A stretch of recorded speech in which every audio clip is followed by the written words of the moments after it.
শিরোনাম: নির্বাচন ও সংস্কারে রোডম্যাপ চায় জামায়াত, রাজনৈতিক অস্থিরতা কিছুটা কমেছে বলছে দলটি।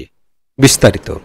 হঠাৎ উদ্ভূত রাজনৈতিক অস্থিরতার মধ্যে শনিবার রাতে অন্তর্বর্তী সরকারের প্রধান উপদেষ্টা মোহাম্মদ ইউনূসের সঙ্গে বৈঠকে বসে জামায়াতে ইসলামী। বৈঠক শেষে দলটির আমির শফিকুর রহমান জানান, সম্প্রতি যে অস্থিরতা দেখা দিয়েছিল তা কিছুটা কেটেছে। তিনি বলেন, দুটি রোডম্যাপ, সংস্কার ও নির্বাচনের ঘোষণা করা গেলে সমস্যার অনেকটাই সমাধান হবে। রাত 9:30টার দিকে 1 ঘন্টার বৈঠক শেষে সাংবাদিকদের তিনি বলেন, নির্বাচনের আগে বিচার ও সংস্কারের দৃশ্যমান অগ্রগতি জরুরি। সংস্কার ছাড়া নির্বাচন হলে জনগণের প্রত্যাশা পূরণ হবে না।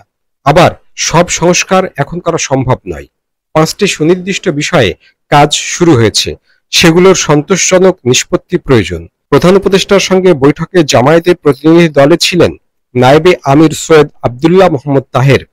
উপস্থিত ছিলেন স্থানীয় সরকার উপদেষ্টা আসিফ মাহমুদ সজীব ভুঁইয়া ও জাতীয় ঐক্যমত কমিশনের সহসভাপতি আলী রিয়াজ। শফিকুর রহমান আরও বলেন, নির্বাচনের সময় রোডম্যাপ স্পষ্ট হওয়া দরকার। ফেব্রুয়ারির মধ্যে নির্বাচন হতে পারে। এরপর রোজার কারণে ভোটের পরিবেশ থাকবে না। সময় টেনে নেওয়ার দরকার নেই। আমরা কারো পদত্যাগ চাইনি।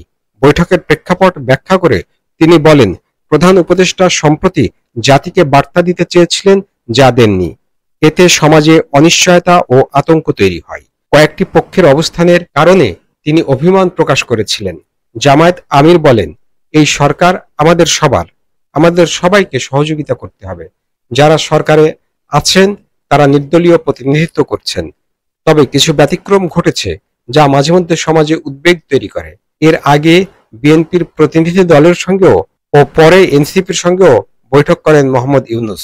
রোববার আরও কয়েকটি দলের সঙ্গে বৈঠকে বসবেন তিনি। দুইটা বিষয় স্পষ্ট করা দরকার। একটা, নির্বাচনটা কখন হবে?